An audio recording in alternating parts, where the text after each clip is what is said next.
ಪ್ರದೇಶದ ಅಯೋಧ್ಯೆಯ ರಾಮಮಂದಿರದಲ್ಲಿ ಜನವರಿ 22ರಂದು ಮೂರ್ತಿ ಪ್ರತಿಷ್ಠಾಪನೆ ಕಾರ್ಯಕ್ರಮ ನಡೆಯಲಿದೆ.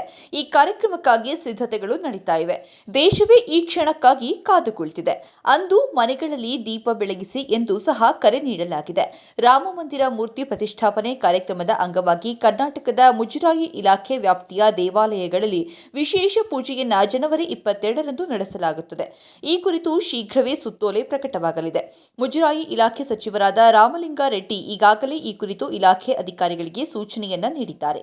ಮೂರ್ತಿ ಪ್ರತಿಷ್ಠಾಪನೆ ದಿನ ಇಲಾಖೆ ವ್ಯಾಪ್ತಿಯ ಎಲ್ಲಾ ದೇವಾಲಯಗಳಲ್ಲಿ ವಿಶೇಷ ಪೂಜೆ ಸಲ್ಲಿಸಬೇಕು ಎಂದು ಸಚಿವರು ಸೂಚನೆ ಕೊಟ್ಟಿದ್ದಾರೆ.